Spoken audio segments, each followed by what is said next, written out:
এক মিনিট এক মিনিট এক মিনিট এক মিনিট আরো এক মিনিট বল বল।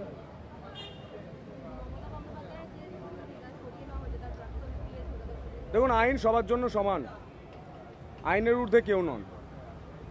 আপনারা বলছেন প্রাক্তন মুখ্যমন্ত্রীর সিকিউরিটি নাকি সরিয়ে নেওয়া হয়েছে, সিকিউরিটি ডিপার্টমেন্ট বুঝবে। আমরা রাজনৈতিক ব্যক্তিত্ব, আমি একজন বিধায়ক হিসেবে কি বলবো, সিকিউরিটি বুঝে নেবে, আইনের ঊর্ধ্বে কেউ নয়।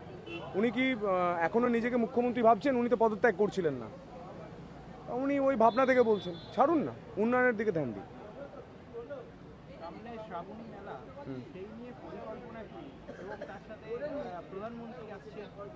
দেখুন, 20 তারিখ এমন একটা গুরুত্বপূর্ণ দিন, পশ্চিমবঙ্গ দিবস।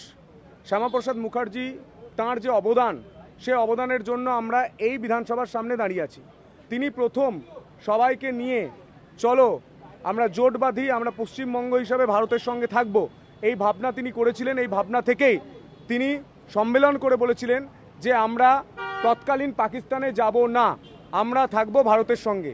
এই ভাবনাকে কুর্নিশ জানায় এবং এই ভাবনার পর পশ্চিমবঙ্গ যে ভারতের অংশ হিসাবে থেকেছে, রয়েছে, এবং আমরা যে থাকতে পেরেছি পশ্চিমবঙ্গের, এর জন্য যে কুর্নিশ জানাতে হয়, এটা কংগ্রেস করেনি, সিপিএম করেনি, তৃণমূলও করেনি। আমরা করার সুযোগ পেয়েছি, নিজেদেরকে সৌভাগ্যবান মনে করছি। আমি ধন্যবাদ জানাই দেশের প্রধানমন্ত্রী নরেন্দ্র মোদীজিকে, আমি ধন্যবাদ জানাই রাজ্যের মুখ্যমন্ত্রী শুভেন্দু অধিকারী মহাশয়কে।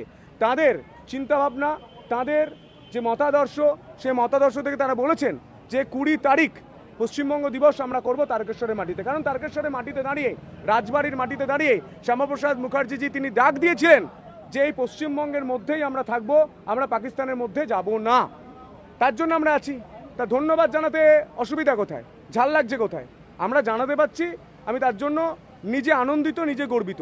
আমি এমন একটা মাটি থেকে, এমন একটা বিধানসভা থেকে নির্বাচিত হয়ে এই বিধানসভা এসেছি, যে মাটিতে দেবাদিদেব মহাদেব তারকনাথ রয়েছেন, যে মাটিতে শ্যামাপ্রসাদ মুখার্জিজি তিনি সেই মাটিতে প্রথম দাঁড়িয়ে বলেছিলেন যে পশ্চিমবঙ্গটা, এই বাংলার অংশটা কোনোভাবেই পাকিস্তানের সঙ্গে যাবে না, আমরা ভারতের সঙ্গে থাকবো। তাকে সম্মান জানানোর জন্য প্রধানমন্ত্রী নরেন্দ্র মোদীজি আসছেন, তাকে স্বাগত জানার জন্য আমরা আজকে সকাল থেকে স্বচ্ছে স্বাগত, অর্থাৎ স্বচ্ছতার সঙ্গে স্বাগতর যে আমাদের প্রকল্প, যে আমাদের কর্মসূচি, সেই কর্মসূচি আমরা করেছি। নিজেকে ভালো লাগছে। শ্রাবণী মেলা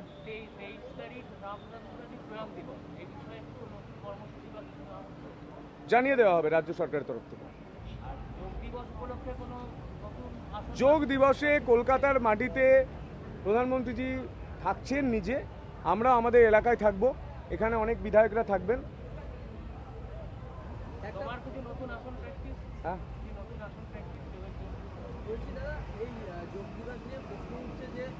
ব্রিগেড মাঠে যেখানে সংখ্যালঘু সম্প্রদায়ের ঈদের নামাজ পড়তে দেওয়া হয়নি, রোড জ্যাম হবে বলে এই অজুহাতে, সেখানে বিরোধীরা প্রশ্ন তুলছেন যে যোগ দিবসের জন্য 7 দিন ধরে সেই রেড রোড বন্ধ রেখেছে সরকার। একটা সম্প্রদায়কে কণ্ঠাসা করার একটা ছিল। আপনার মনে হচ্ছে? আপনার কি মনে হচ্ছে? আমার মনে হচ্ছে না। সবকা সাথ, সবকা বিকাশ, সবকা সাথ, এই মন্ত্রে আমরা দীক্ষিত। আমরা ভ্যাকসিন দেওয়ার সময় আপনি যেটা বলছেন সেই ভাগাভাগি আমরা করি না, আমরা রেশন দেওয়ার সময় সেই ভাগাভাগি করি না, এবং বলি না যে আমরা দিচ্ছি। এগুলো বন্ধ করুন, একসঙ্গে থাকুন না, কি অসুবিধা? হ্যাঁ, চুরি করলে হাজিরা দেবে, এটাই স্বাভাবিক। চুরি করলে হাজিরা দেবে, এটাই স্বাভাবিক।